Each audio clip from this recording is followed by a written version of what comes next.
하나님의 말씀은 로마서 14장 18절에서 22절의 말씀입니다. 이로써 그리스도를 섬기는 자는 하나님께 기뻐하심을 받으며 사람에게도 칭찬을 받느니라. 이러므로 우리가 화평의 일과 서로 덕을 세우는 일을 힘쓰나니 식물을 인하여 하나님의 사업을 무너지게 말라. 만물이 다 정하되 거리낌으로 먹는 사람에게는 악하니라. 고기도 먹지 아니하고 포도주도 마시지 아니하고 무엇이든지 내 형제로 거리게 하는 일을 아니함이 아름다우니라. 다 같이 읽으시겠습니다. 내게 있는 믿음을 하나님 앞에서 스스로 가지고 있으라. 자기 옳다는 바로 자기를 책하지 아니하는 자는 복이 있도다. 아멘. 우리가 신앙생활을 하고 있는데 우리 신앙생활에는 본질적인 것과 비본질적인 것들이 있습니다. 본질적인 것은 무엇을 말하는가? 예수님이 누구이신가? 본질적인 문제 아닙니까? 시몬 베드로가 어떻게 신앙 고백을 했습니까? 주는 그리스도시요 살아계신 하나님의 아들이시니이다. 예수 그리스도가 바로 세상에 오신 구세주, 하나님의 아들, 그리스도이심을 고백하는 데 있어서는 우리가 다 일치가 돼야 되죠. 본질적인 것에 있어서는 일치가 필요합니다. 인간이 어떻게 구원을 받게 되는가? 본질적인 문제 아닙니까? 너희가 그 은혜를 인하여 믿음으로 말미암아 구원을 얻었나니 이것이 너희에게서 난 것이 아니요 하나님의 선물이라. 행위에서 난 것이 아니니 누구든지 자랑치 못하게 함이니라. 인간이 어떻게 구원을 받는다고요? 하나님의 은혜를 믿음으로 받아들일 때 구원을 받게 된다. 이러한 문제들은 아주 본질적인 문제들이죠. 거기에 있어서는 우리가 일치되어야 합니다. 그러나 비본질적인 문제들이 있습니다. 그리스도인들이 술을 마셔야 하는가? 마셔서는 안 되는가? 돼지고기를 먹어야 하는가? 먹어서는 안 되는가? 주일날 오락을 할 수 있는가? 해서는 안 되는가? 등등의 비본질적인 문제에 있어서는 자유를 허하라 하는 것입니다. 그래서 본질적인 것에 있어서는 일치를, 비본질적인 것에 있어서는 자유를. 오늘 본 말씀에 보시면 우리에게 주어진 자유에 대해서, 믿음의 자유에 대해서 이렇게 말씀하십니다. 로마서 14장 22절에 화면에 같이 읽겠습니다. 시작. 내게 있는 믿음을 하나님 앞에서 스스로 가지고 있으라. 자기 옳다는 바로 자기를 책하지 아니하는 자는 복이 있도다. 내게 있는 믿음을 하나님 앞에서 스스로 가지고 있으라. 우리에게는 믿음을 통해서 주어진 자유가 있어요. 우리가 자유인 아닙니까? 우리가 다 하나님 앞에서 자유자가 되었죠. 예수께서 자기를 믿은 유대인들에게 이르시되 너희가 내 말에 거하면 참 내 제자가 되고 진리를 알지니 진리가 너를 자유케 하리라. 그 진리는 바로 보험의 진리, 속죄의 진리 아닙니까? 하나님께서 그리스도의 고난과 희생을 통하여 십자가와 부활을 통하여 우리에게 귀중한 자유를 선물해 주셨죠. 아니 우리가 자유인이라면 전에는 비자유인이었다는 말인가? 예, 전에는 우리가 비자유인이었죠. 우리는 얽매이던 것들이 많았습니다. 예수님께서 진실로 진실로 너에게 이르노니 죄를 범하는 자마다 죄의 종이라 하셨으니 전에는 우리가 자유인이 아니었고 죄의 종이었었습니다. 멀리서 죄가 나를 향하여 손짓만 해도 거기에 이끌려 온갖 죄악의 구렁텅이를 헤매며 살았던 죄의 종이었죠. 근데 어떻게 자유케 되었는가? 아들이 너희를 자유케 하면 너희가 참으로 자유하리라. 하나님의 아들 예수 그리스도께서 세상 죄를 짊어지시고 나의 죄를 짊어지시고 십자가에 피 흘려 대속의 은혜를 장만하시고 부활하신 주님께서 나를 찾아오셔서 십자가의 그 속죄의 은총으로 내 모든 죄악을 용서해 주시고 내게 자유를 주셨죠. 나를 얽어매던 모든 죄의 결박들을 다 끊어주시고 풀어주시고 나를 자유케 하신 것입니다. 아들이 너를 자유케 하면 너희가 참으로 자유하리라. 그러므로 그리스도께서 우리로 자유케 하려고 자유를 주셨으니 그러므로 굳세게 서서 다시는 종의 몽에를 매지 말라 말씀하셨을 때 하나님이 우리에게 생명처럼 귀중한 자유를 믿음을 통해서 주신 거죠. 이 믿음이 자유란 말입니다. 그 믿음의 자유를 받아든 우리들은 이제는 됐다. 구원도 받았고 자유도 얻었으니 내 마음대로 내 욕망대로 하고 싶은 대로 살아갈 수가 있다라고 하면 그 자유가 방임이 되고 방종이 되고 방탕에 흐르게 되는 거죠. 그래서 우리 자유에는 제한이 주어져 있습니다. 사랑 때문에 우리는 스스로 자원적으로 자유를 제한하고 살죠. 그것이 로마서 14장 21절에 나온 말씀입니다. 화면에 같이 읽겠습니다. 시작. 고기도 먹지 아니하고 포도주도 마시지 아니하고 무엇이든지 내 형제로 거리끼게 하는 일을 아니함이 아름다우니라. 고기도 먹을 수 있고 포도주도 마실 수 있는 자유가 내게 있지만 그 자유가 형제에게 거리낌이 되고 거침이 돼서 그를 넘어지게 만든다면 내가 내 자유에 대해서 사랑 때문에 스스로 제한을 두어서 고기도 먹지 않고 포도주도 마시지 않고 사는 것이 하나님 앞에 아름다우니라고 하셨을 때 그것은 바로 사랑 때문에 믿음의 자유를 제한하며 살아가기 때문이란 말이죠.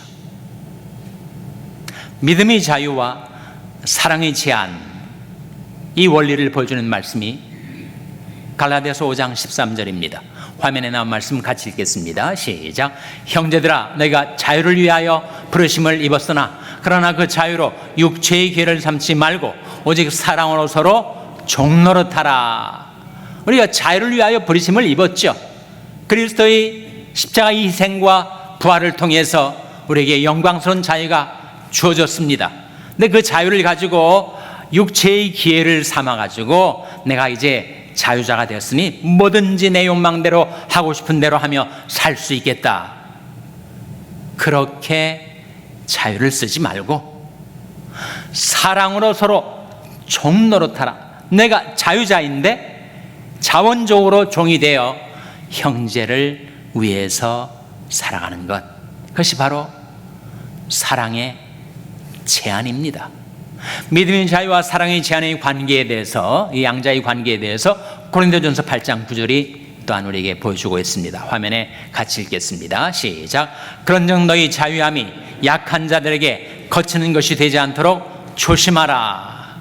우리가 자유를 선물로 받았는데 내 자유가 형제들에게 거침이 된다면 나는 사랑을 따라 살아가고 있지 않은 것이란 말이죠. 그래서 내게 이 믿음을 통해서 자유가 주어졌지만 그 자유가 형제의 거침이 되지 않도록 그 자유의 제한을 자원적으로 두고 살아가는 것,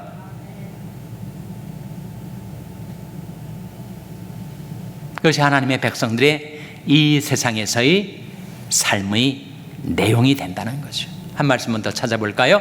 고린도전서 9장 19절에 보시면, 화면에 같이 읽겠습니다. 시작. 내가 모든 사람에게 자유하였으나 스스로 모든 사람에게 종이 된 것은 더 많은 사람을 얻고자 함이라. 내가 모든 사람에게 자유케 되었죠. 그리스도의 속죄의 은총으로 나는 누구 사람에게 종이 되지 않았습니다. 더 이상 나는 자유인, 자유자가 되었어요. 그래서 내가 모든 사람에게 자유하였으나 스스로 모든 사람에게 종이 된 것은 무엇 때문이라고요? 더 많은 사람들을 얻고자 함이라. 은혜로 주신 자유를 사랑을 위해서 제한하면서 남을 섬기며 살아갈 때 그 사람을 얻을 수가 있다. 그 뜻은 그 사람을 하나님께로 인도하고 그가 예수 그리스도를 믿어 구원받게 할 수가 있다. 그의 영혼을 사랑해서 나 스스로 주어진 자유에 제한을 가하고 살아갈 때, 그때 더 많은 사람들을 얻게 될 수 있다라는 말씀이죠. 그것이 바로 믿음의 자유와 사랑의 제한의 관계입니다. 구체적인 예를 들어보겠습니다. 그리스도인들이 술을 마실 수가 있는가 하는 문제에 대해서 어떤 그리스도인들은 술 취하지 말라고 했지 술을 일체 마시지 말라는 말씀은 없으니까 우리가 만취 상태가 되지 않으면 술을 마셔도 무방하다, 그렇게 생각하는 그리스도인들이 있습니다.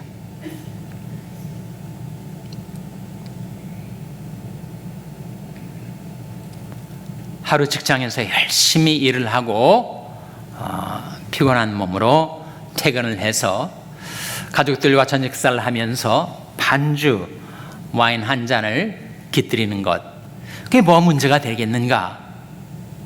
가능하다라고 생각하는 그리스도인들이 있어요. 반면에 또 어떤 그리스도인들은 그 처음에는 사람이 술을 마시지만 나중에는 술을 마시고 그 다음에는 술이 그 사람을 마시게 되는, 완전히 술에 삼켜버림을 당할 수가 있으니 나는 절대 금주다. 술 한 방울도 내 입에 되지 않겠다. 그래서 일체 금주를 표방하는 그리스도인들도 있다는 거예요. 누가 옳은가? 이 비본질적인 문제에 있어서는 성경이 우리에게 자유를 허락하셨습니다. 그런데 이 술을 마실 수도 있고 마시지 않을 수도 있습니다. 그런데 우리가 가정에서나 교회에서나 이 세상에서 살아갈 때 나 혼자 인생을 사는 것이 아니고 더불어 살아가는 사람들이 있게 마련이죠.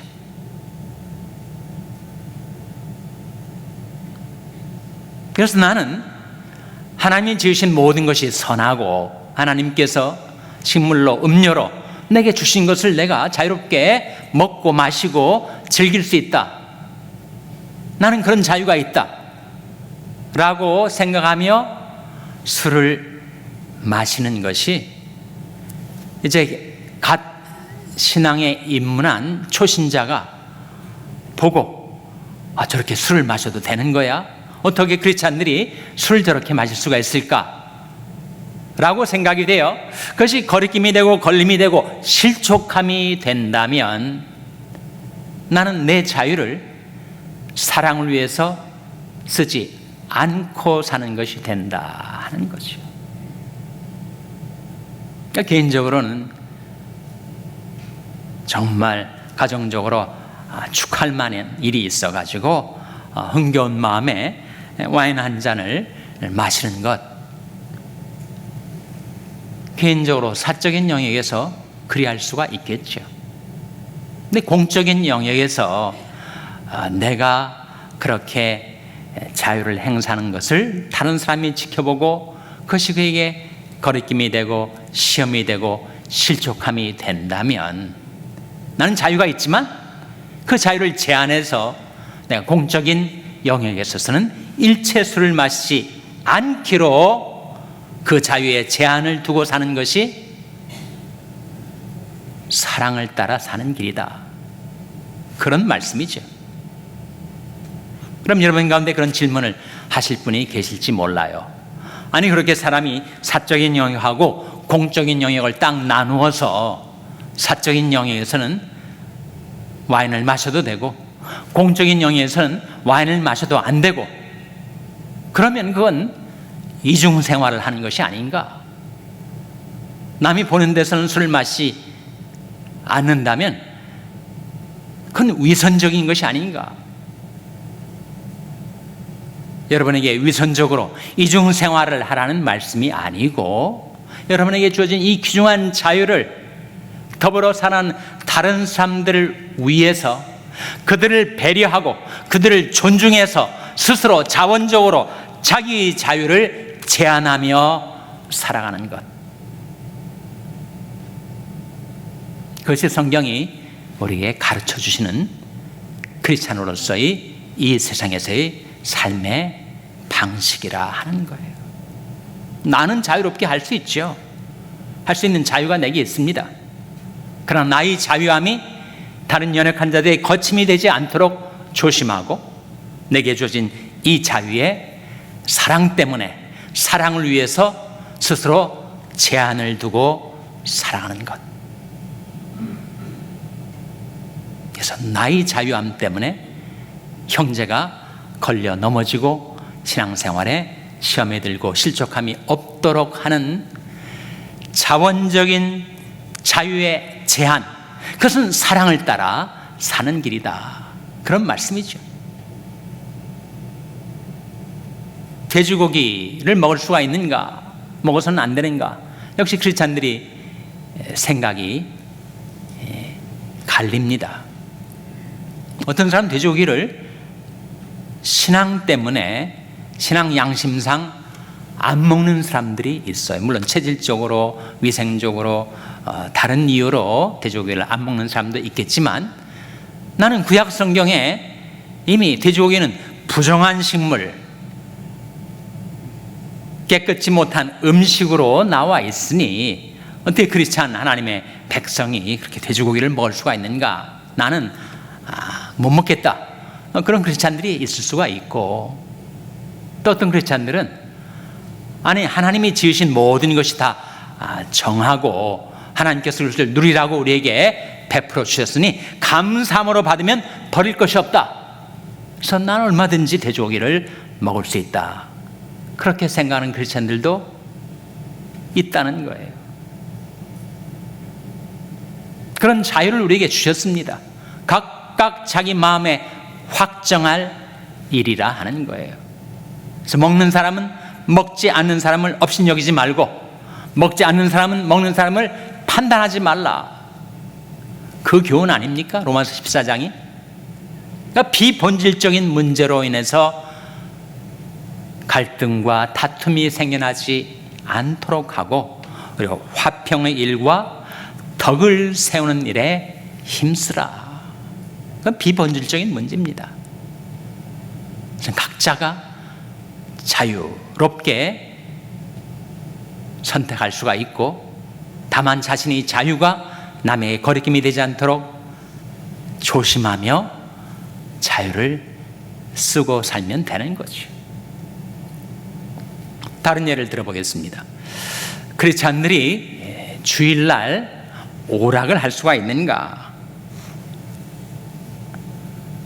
어떤 사람은 주일은 성수주일을 해야지 온종일 예배와 안식을 위해서만 써야 하지 라고 하는 입장을 가진 사람이 있고 또 어떤 그리스도인들은 그리스도께서 부활하신 날 우리가 주님 앞에 나와서 예배를 드린 후에는 우리가 자유롭게 하루의 삶을 살 수가 있다는 입장을 가질 수가 있습니다. 선행을 할 수도 있고 또 가족들과 함께 다저스 스타디움에 가서 프로야구를 즐길 수도 있지 주일날. 그렇게 생각하는 크리스찬들이 있다는 거예요. 그건 역시 자기 신앙 양심에 따라서 마음에 확정한 대로 자유롭게 행하면 될 일입니다. 그것을 가지고 논쟁을 하거나 나와 다른 상대방의 입장을 판단하고 정죄하는 것은 합당치 않죠. 믿음의 자유를 가지고 다만 내 자유가 더불어 주님을 섬기는 다른 형제들에게 어떠한 영향과 결과를 미칠지를 조심하면서 사랑을 따라 행하면 되는 일입니다. 예배도 그렇지 않아요? 예배도 트래디셔널한 예배가 있고 컨템포러리한 예배가 있어가지고 아주 전통적인 장로교 예배 방식, 1부, 2부 그렇게 예배를 드리지 않습니까? 또 그런가 하면 컨템포러리 서비스를 좋아하는 사람들이 있어요. 좀 자유분방하고 음악도 찬송가에 얽매지 않고 복음성가와 CCM을 사용하고 그래야만 영적으로 주님과 통하는 것을 느끼는 사람들도 있다는 거예요. 옛날에는 아주 전통적이고 보수적인 교회에서는 교회에서 악기 사용도 금한 적이 있습니다. 뭐 드럼이나 기타는 말할 것도 없고 피아노나 올겐도 허용이 안 됐어요. 그냥 목소리로만 찬양을 하지 어떻게 인위적인 악기를 예배당에 드리느냐. 지금도 그런 입장을 아직도 고수하는 그런 교단이 있기도 합니다. 그러나 반면에 정말 현대적인 예배 방식과 음악을 사용해서 그래야만 영적으로 풍성함을 느껴서 예배가 되는 사람도 또 있습니다. 그래서 우리 교회 3부 예배에서는 악기들도 쓰고 찬양팀도 나와서 찬양을 인도하고 하지 않습니까? 그러니까 예배의 방식에 있어서도 서로 다른 입장에서 상대방의 입장을 존중하고 배려하고 그에게 주어진 자유를 따라 그렇게 하나님을 섬길 수 있도록 판단하거나 업신여기지 말고 서로를 존중하고 배려하며 살아가라. 그런 말씀이죠. 그것이 바로 믿음의 자유와 사랑의 제한입니다. 성 어거스틴이 이러한 명문을 말한 바가 있습니다. 화면에 한번 같이 보시면 제가 읽겠습니다. In essentials unity, 본질적인 것에 있어서는 일치를, In non-essentials liberty, 비본질적인 것에 있어서는 자유를, In all things charity, 그리고 모든 것에 있어서는 사랑을. 우리는 그 세 가지를 가지고 살아가요. Unity, Liberty, Charity. 본질적인 것은 우리가 일치가 돼야 되죠. 본질적인 것에서 일치가 되지 않으면 이단이 되는 거 아니겠습니까? 비본질적인 것들이 많이 있는데 그런 것에 있어서는 각자가 은총의 자유를 가지고 남의 자유를 존중하고 배려하며 살고, 그리고 모든 것에 있어서는 뭐라고요? Charity, 사랑을 가지고 살아가라. 성경의 가르침과 일치하는 성 어거스틴의 명문인데 고린도서 16장에 그런 말씀이 나옵니다. 깨어 믿음에 굳게 서서 남자답게 강건하여라. 너희 모든 일을 사랑으로 행하라. 거의 믿음과 사랑이 함께 나옵니다. 깨어 믿음에 굳게 서서 남자답게 강건하여라. 너희 모든 일을 사랑으로 행하라. 그렇게 살아갈 때 우리가 화평의 일에 힘쓰게 되고 서로 덕을 세우는 일에 힘쓰게 돼서 교회가 하나가 되고 하나님의 영광을 위해서 교회가 든든하게 견고하게 하나로 성장 부흥하게 되고 여러분의 삶에도 화평과 기쁨이 풍성하게 임하게 되시기를 주님의 이름으로 축원합니다. 기도하시겠습니다. 하나님 아버지, 그리스도의 속죄의 은총으로 저들에게 주신 이 귀중한 자유를 하나님의 영광을 위해서, 그리고 형제를 섬기며 사랑하는데 쓰며 살게 하여 주시옵소서.